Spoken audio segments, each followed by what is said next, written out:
ब्रह्मनाथ।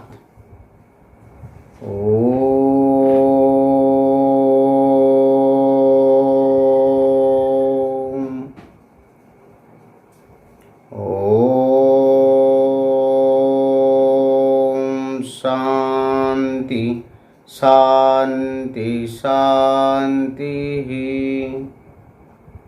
स्वस्थ पे आज मातृभाषा कारण से आप स्वागत तथा अभिनंदन। या पूर्व आम नरेंद्र विवेकानंद विषय 3टी वीडियो पठेलु। आज आम नूतन चैप्टर को जीवा एवं स्वामी विवेकानंदर आउ किसी अलौकिक कहानी आउ किसी गुरुत्वपूर्ण तथ्य जहाँ प्राबणिक द्वारा प्रदत्त होती से विषय आलोचना करा। पे आज जी आम पाठ आलोचना करवा से पठन कर बही खोलतु 65 पेज 65 पृष्ठा खोलतु मु पढ़ुची आपण माने सुनिबे। बराह नगर को फेरी 1887 ख्रीष्टाब्द जनवरी मासरे से माने पारंपरिक शास्त्रीय विधि अनुजाई सन्यास ग्रहण कले। श्री रामकृष्णंकर 16 जन सन्यासी शिष्य होउछंती स्वामी विवेकानंद, स्वामी ब्रह्मानंद, स्वामी प्रेमानंद, स्वामी जोगानंद, स्वामी निरंजनानंद, स्वामी रामकृष्णानंद, स्वामी शिवानंद, स्वामी तुरीयानंद, स्वामी अभेदानंद, स्वामी शारदानंद, स्वामी अद्वैतानंद, स्वामी अद्भुतानंद, स्वामी त्रिगुणानंद, स्वामी सुबोधानंद, स्वामी अखंडानंद और स्वामी विज्ञानानंद। ये माने समस्ते एकादिन सन्यास ग्रहण करि नथिले। जो माने अनुपस्थित थिले से माने परे यथाविधि सन्यास व्रत ग्रहण करथिले। सेतिकी ठाकुरंक सहित ठाकुरंक और परस्पर सहित हृदयर बंधन को चिरदिन अतूट रखिबार घोषणा पत्र स्वरूप समस्तंकर सन्यास घेनिबा जरूरी होई पड़ला। कथा होची बराहनगर रे बांधी होई रहिबा को केही चाहू नथिले, अथच बराहनगर रु थरे फिटी गले आउ एकाठी होई पारंती ए आशंका समस्त मन को आसुला। समस्ते गोटाए मठर बाबाजी जड़े गुरुंकर शिष्य ए कथाटी घोषित हो जावा परे बुला बाबाजी दिने मठ को फेरिबा निश्चित। तेणु काम छिंडी जावा परे सतुकु सत नवीन सन्यासी गण जन जन हो तीर्थयात्रा बाहरी गले। अंतर परिव्राजक जीवनर दुर्बार आकर्षण को चापी रखी मठर संगठन काम नरेन 2 वर्ष लगी पड़े। सांगरे था स्वामी रामकृष्णानंद। अवश्य स्वामी रामकृष्णानंद केवे मठ छाड़ी बाहर को जाती नहीं जाइनाहांती, कारण उड़ी जाइथिबा पक्षी दलक भितरु किए केतेबेले फेरिबो ताको अपेक्षा करी से एकुटिया मठ को जगी थांती। 1886 रे प्रथम करी विवेकानंद परिभ्रमण रे बाहर हिमालय उद्देश्य यात्रा आरंभ करी बाटरे बनारस, अयोध्या, वृंदावन, आग्रा और लखनऊ प्रभृति तीर्थस्थान भ्रमण कले। तीर्थ करने अपेक्षा विशाल भारतवर्ष और तार दरिद्र जनता सहित घनिष्ठ भाव परिचय होवार सुजोग पाखे बड़ला। बाटरे अप्रत्याशित भाव से प्रथम शिष्य को ग्रहण कले। से होती हाथरास नामक गोटे छोट स्टेशन मास्टर श्री शरद चंद्र गुप्त। विवेकानंद प्रथम शिष्य है योग्य मनीषी। श्री गुप्त सन्यासी नाम हूँ स्वामी सदानंद। विवेकानंद सदानंद सहित दिन दिन भोग उपास कटे दरिद्र लोक दुख को अंगे निभाई दिले। शरीर पर क्रमागत अत्याचार फल गुरु शिष्य दुए बेमार पड़े और बराहनगर को फेरी आसिले। 2 वर्ष पर विवेकानंद द्वितीय बार भ्रमण में बाहर। एथर आलाहाबाद और गाजीपुर दे हरद्वार गले। गाजीपुर सिद्धयोगी पावहारी बाबा सहित साक्षात होता। पावहारी बाबा सिद्धि और व्यक्तित्व द्वारा आकृष्ट हो से मठरे तपस्यारत रहा विवेकानंद विशेष इच्छा जात होता। किंतु से जेते थर पावहारी बाबा शिष्यत्व ग्रहण करने को मन भीतर स्थिर कर राति कहीं जड़े आसी बारण कर। एथर मध्य विवेकानंद केते मास पर बराहनगर मठ को फेरी आसे। किंतु बेसी दिन से मठरे थय हो रही पारे नहीं। भितरे प्रचंड शक्ति निगम पथ न पाई ସର୍ବଦା ବିବେକାନନ୍ଦକୁ ଅସ୍ଥିର କଲା। ଦୁଇଥର ଭ୍ରମଣ ଅଭିଜ୍ଞତାରୁ ସମାଜରେ ଯେତିକି ଆବର୍ଜନା କୁଡ଼ କୁଡ଼ ହୋଇ ଜମିଥିବାର ଦେଖିଲେ ସେ ସବୁକୁ ଦୂର କରିବାର ବ୍ୟାକୁଳତା ତାଙ୍କୁ ଶାନ୍ତିରେ ରଖାଇଦେଲା ନାହିଁ। କିଛି ବାଟ ନ ପାଇବାର କ୍ରୋଧରେ ବିବେକାନନ୍ଦ ଝଡ଼ କରି ତୃତୀୟ ଥର ପାଇଁ ମଠ ପରିତ୍ୟାଗ କଲେ।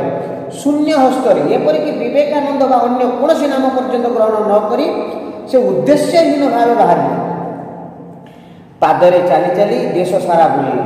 ତାଙ୍କର ଅନ୍ତର୍ବୋଧ ବାରିପାରିଥିଲା ଯେ କର୍ମପନ୍ଥା ସ୍ଥିର କରିବା ପାଇଁ ତାଙ୍କୁ ଦେଶଟାକୁ ଭଲ ଭାବରେ ତନଖି ନେବାକୁ ପଡ଼ିବ। ସେନାପତି ଯୁଦ୍ଧ କ୍ଷେତ୍ରକୁ ପରୀକ୍ଷା ନେଲା ପରି ବିବେକାନନ୍ଦ ବିଶାଳ ଦେଶର ପ୍ରତି କୋଣକୁ ଖେଦି ଯାଇଥିଲେ। ଅବଶ୍ୟ ସେନାପତି ରୂପରେ ନୁହେଁ, ସନ୍ନ୍ୟାସ ରୂପରେ। ସନ୍ନ୍ୟାସୀ ରୂପ ଭିତରେ ସେନାପତି କିନ୍ତୁ ଧରା ପଡ଼ିଯାଉଥିଲା। ଏହି ଅନାମଧେୟ ସନ୍ନ୍ୟାସୀଙ୍କର ତେଜରେ ବିସ୍ମିତ ହୋଇ ରାଜା ମହାରାଜା ମାନେ ତାଙ୍କୁ ଦିନକ ପାଇଁ ଅତିଥି ଭାବେ ପାଇ ଆପଣାକୁ କୃତାର୍ଥ ମଣୁଥିଲେ। ତେବେ ରାଜା ମହାରାଜାଙ୍କ ଅପେକ୍ଷା ସମାଜର ତଳିଆ ଲୋକ ଦୀନ ଦରିଦ୍ରଙ୍କର ଆତିଥ୍ୟ ଗ୍ରହଣ କରି ସେମାନେ ସୁଖ ଦୁଃଖରେ ଭାଗିଦାର ହେବାକୁ ବିବେକାନନ୍ଦ ଭଲ ପାଉଥିଲେ। ଧନୀ ଦରିଦ୍ର ଉଚ୍ଚ ଜାତି ନିଚ୍ଚ ଜାତି ଭେଦ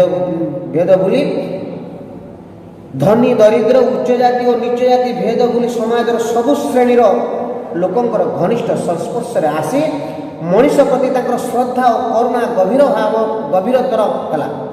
ଭୋକିଲା ଲୋକଙ୍କର ଦୁଃଖ ନିଜ ଆଖିରେ ଦେଖି ତାଙ୍କ ହୃଦୟ ବିଗଳିତ ହେଲା।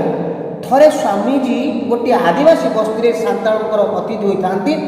ଲକ୍ଷ୍ୟ କଲେ ଦିନକୁ ମୁଠାଏ ଭାତ ପାଉନଥିବା, ଗଛର ପତ୍ର ଚେର ଖାଇ ଭୋକ ମାରୁଥିବା ସାନ୍ତାଳମାନେ ଶ୍ରଦ୍ଧା ଓ ଭକ୍ତିରେ ତାଙ୍କର ଖାଇବା ପିଇବା ପ୍ରତି ବିଶେଷ ଧ୍ୟାନ ଦେଉଛନ୍ତି।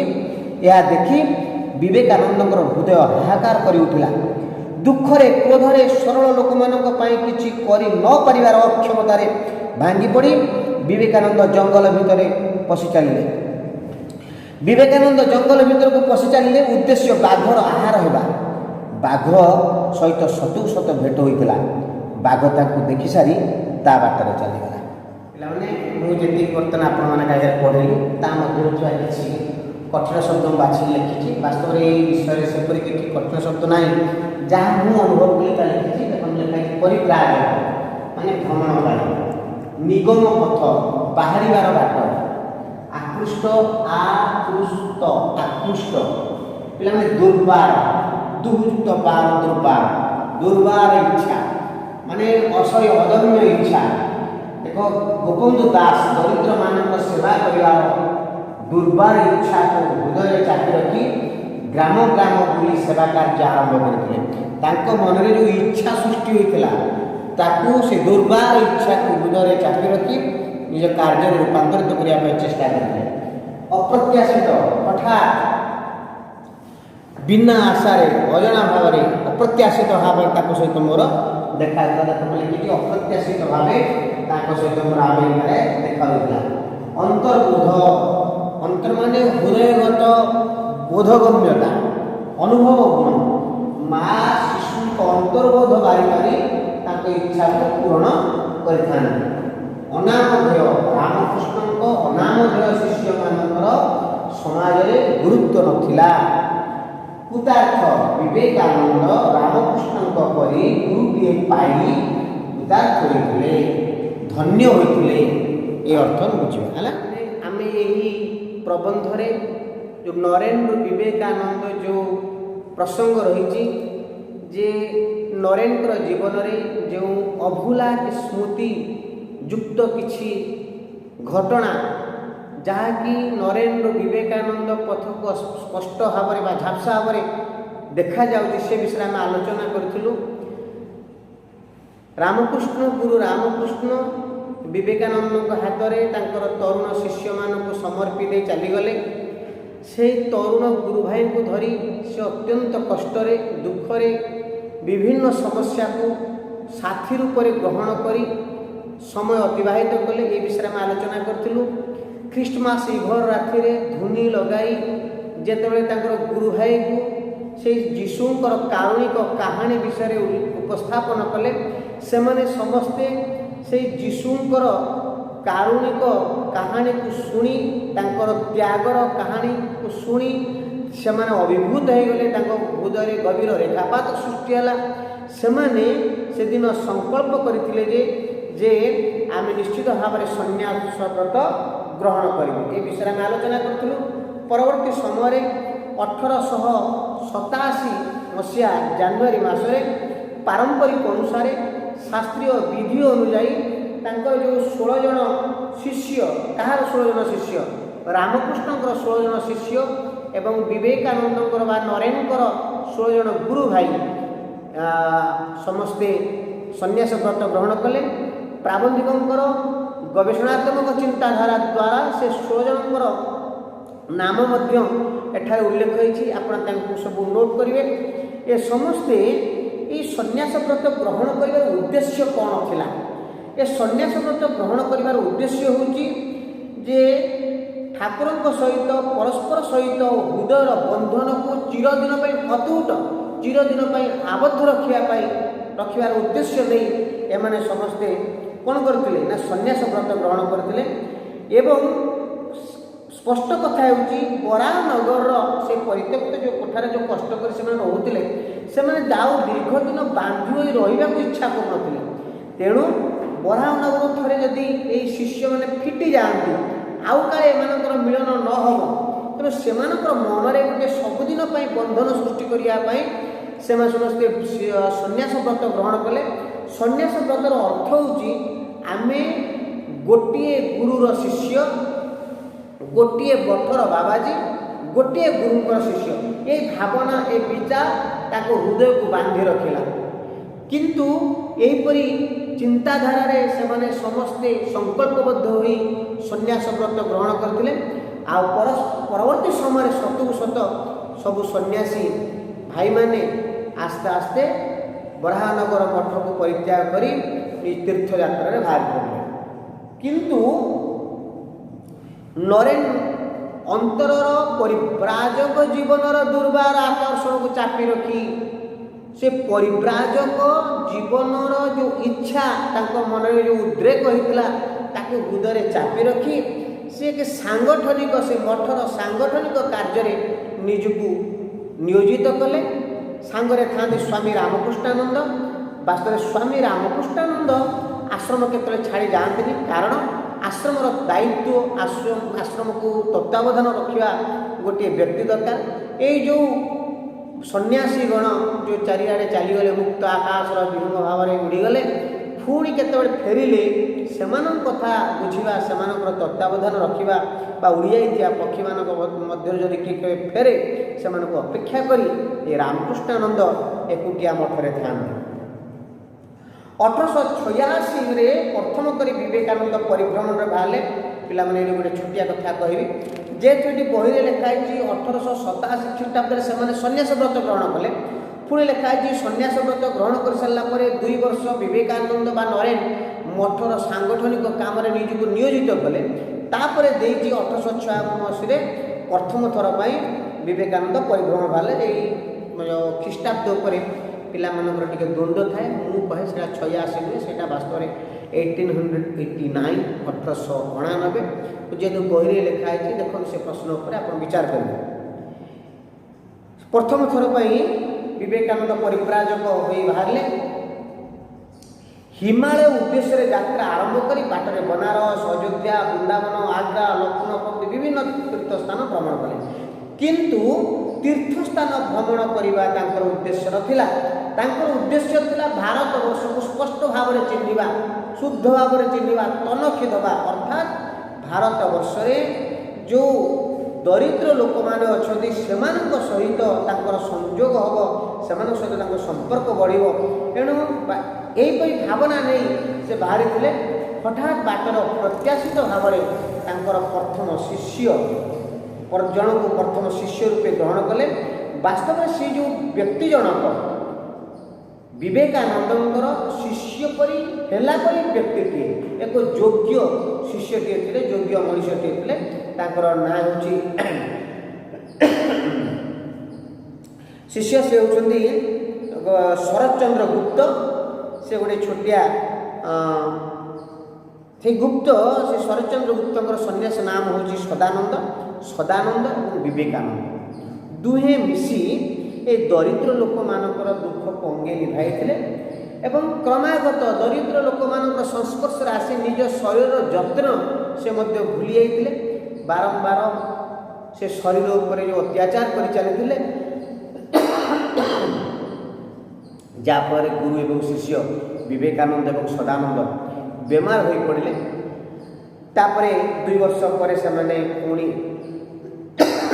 बराणपुर फेरी आसिले बराणपुर फेरी पुणी 2 वर्ष पर पुणी भ्रमण बाहर एथर आलाहाबाद गाजीपुर दे हरिद्वार गले गाजीपुर सिद्धयोगी पावारी बाबा सहित साक्षात होता व्यक्तित्व विवेकानंद प्रभावित होते से भाभी से मठरे तपस्यारत रहा विवेकानंद विशेष इच्छा जागृत है किंतु से जेते थर पावहारी बाबा शिष्यत्व ग्रहण करने को इच्छा करते थर राति कहीं जड़े आसी बारण कर आपन जदि पूर्व इतिहास को मन करवा मन पकईवा से पूर्व घटनावली को जब आम स्मरण रखा तेबे आपण स्पष्ट बुझीपे जे गुरु रामकृष्ण परमहंस जे विवेकानंद को ये निर्विकल्प समाज में बारण करते जदि से पावहारी बाबा शिष्यत्व ग्रहण करते तेरे मठरे से निश्चित भाव में ध्यानस्थ हो जाते तेणु से जो अंतर्बोध बा से स्वप्न जी आसी बारण करते विवेकानंद को बारंबार से आउ कहीं नुहे से होती गुरु रामकृष्ण परमहंस एथर मध्य विवेकानंद केते मास पर बराहनगर को बराहनगर मठ को फेरी आसते जेहेतु मनरे अदम्य इच्छा विभिन्न प्रकार स्वप्न समाज परिवर्तन कर इच्छा ये जो दरिद्र लोक मानकर दुख देखी हृदय जो स्पंदन सृष्टि होता शांति रखिपार ना तेणु से मठरे थय न रही भीतर जो प्रचंड शक्ति निगमन पथ न पाई भीतर जो प्रचंड शक्ति बाहर बाट न पाई से पुणी विवेकानंद पुणी आउ थे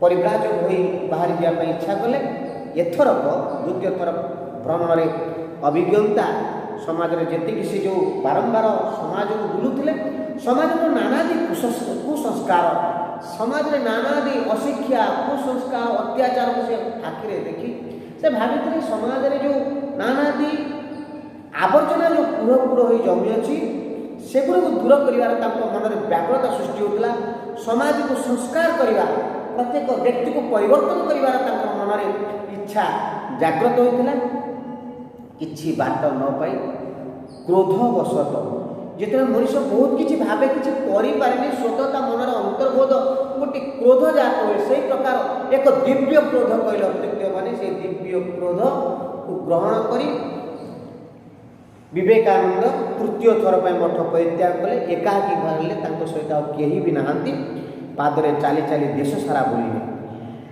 अंतर्बोध बारी करुला कर्मपथ स्थिर कर्मपंथा स्थिर करने देशटा को भल भाव में तनिखी ना पड़ो क्यों कर्म को आदरी नेले ये विराट समस्या को समाधान करी मोर जो लक्ष्य को हासिल करी मो लक्ष्य को पूरण करी एणु से भावुले प्रथम मत देशटा को भल भाव में बुलवा पड़ो से सेनापति युद्ध क्षेत्र को परखी नेला विवेकानंद विशाल देश को देशर प्रति कोण खेली जाते अवश्य सेनापति रूप में नुहे सन्यास रूप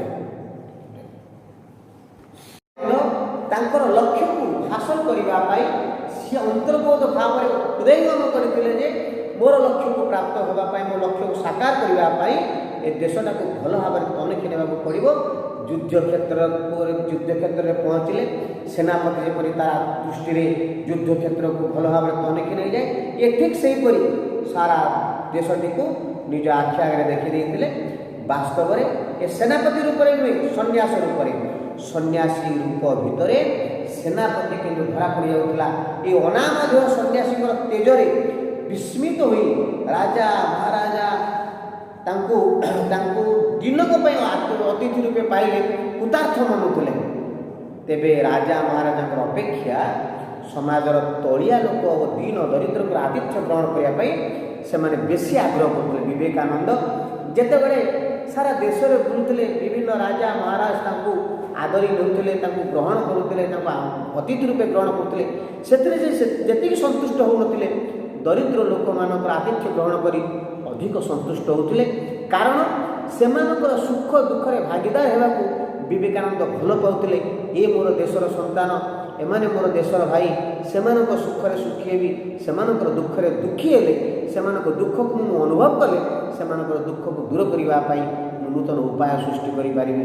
ତେଣୁ ଦରିଦ୍ର ଲୋକମାନଙ୍କ ସହିତ କିଛି ସମୟ ଅତିବାହିତ କରିବା, ସେମାନଙ୍କର ସୁଖ ଦୁଃଖର ସାଥୀ ହୋଇ ସେ ଅତ୍ୟନ୍ତ ଆନନ୍ଦିତ ହେଉଥିଲେ। ଧନୀ ଦରିଦ୍ର ଉଚ୍ଚ ଜାତି ନିଚ୍ଚ ଜାତି ଭେଦ ଭୁଲି ସମାଜର ସବୁ ଶ୍ରେଣୀର ଲୋକମାନଙ୍କ ସହିତ ସେ ଘନିଷ୍ଠ ସମ୍ପର୍କ ରଖିବାକୁ ଇଚ୍ଛା କରୁଥିଲେ। ତାଙ୍କ ଯେଉଁ ଶ୍ରଦ୍ଧା କରୁଣା ଗଭୀରତର ହେଲା, ଭୋଗିଲା ଲୋକଙ୍କର ଦୁଃଖ ନିଜ ଆଖିରେ ଦେଖି ତାଙ୍କ ହୃଦୟ ବିଗଳିତ ହୋଇଗଲା। ବିଶାଳ ଭାରତବର୍ଷ ଏକ ପ୍ରାଚୀନ ଦେଶ, ସଂସ୍କୃତି ସମ୍ପନ୍ନ ଦେଶ, ଏ ଦେଶର ଲୋକ ଆଜି ଖାଦ୍ୟ ପାଉନି, ବସ୍ତ୍ର ପାଉନି, ଏହା ତାଙ୍କ ହୃଦୟକୁ ଆନ୍ଦୋଳିତ କରିଥିଲା। ଗୋଟେ ଛୋଟିଆ ଘଟଣା, ଥରେ ସ୍ୱାମୀଜୀ ଗୋଟେ ଆଦିବାସୀ ବସ୍ତିର ସାନ୍ତାଳମାନଙ୍କ ଅତିଥି ହୋଇଥାନ୍ତି। ଲକ୍ଷ୍ୟ କଲେ ଯେଉଁ ସାନ୍ତାଳମାନେ ଦିନେ ମୁଠାଏ ଭାତ, ଦିନକୁ ମୁଠାଏ ଭାତ ଖାଇବାକୁ ପାଉନାହାନ୍ତି, ଗଛର ପତ୍ର ଚେର ଖାଇ ଭୋକ ମାରୁଛନ୍ତି, ସେହି ସାନ୍ତାଳମାନେ ଏତେ ଶ୍ରଦ୍ଧା, ଏତେ ଆନନ୍ଦ, ଏତେ ଆଗ୍ରହ ସହିତ ସ୍ୱାମୀଜୀଙ୍କର ଆତିଥ୍ୟ କରିବା ପାଇଁ ଏତେ ସେମାନଙ୍କ ଆଗ୍ରହ ଥିଲା, ସେ ଦେଖି ନିଜେ ଦୁଃଖିତ ହୋଇଯାଇଥିଲେ।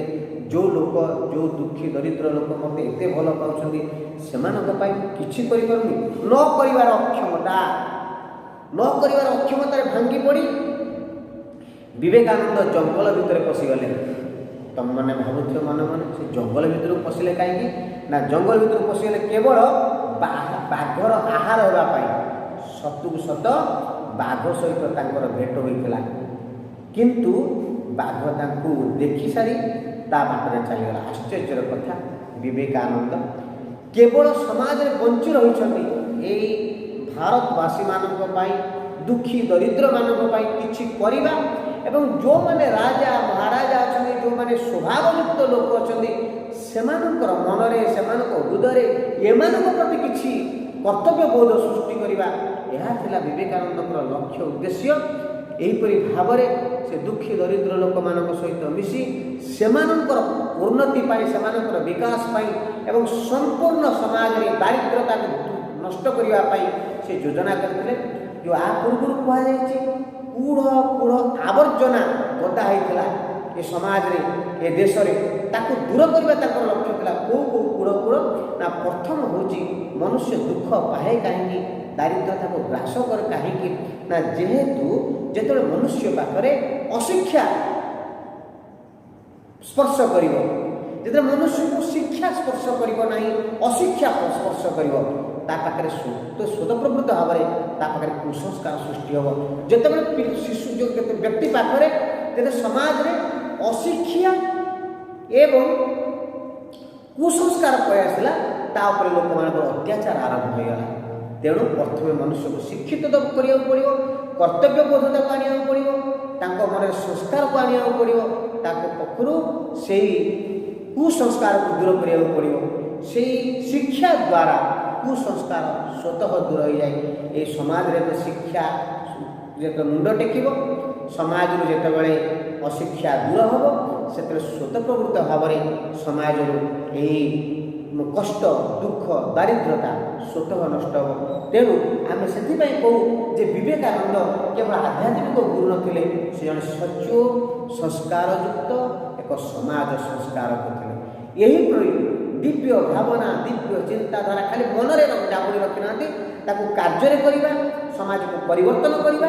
ଖାଲି ପରିବର୍ତ୍ତନ କରିବା ନୁହେଁ, ତତ୍ସହିତ ସମାଜକୁ ସେହିପରି କିଛି ଆଖି ଦୃଷ୍ଟିଆ କାର୍ଯ୍ୟ କରି ଦେଖାଇବା, ସମସ୍ତଙ୍କୁ ସେ ଆଦର୍ଶ ଅନୁପ୍ରାଣିତ କରିବାର ଲକ୍ଷ୍ୟ ନେଇ ବିବେକାନନ୍ଦ ନିଜ କାର୍ଯ୍ୟ କରିବା ପାଇଁ ଆଗେଇ ପଡ଼ିଲେ।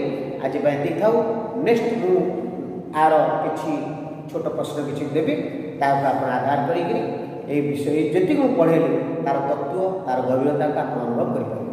ବାସ୍।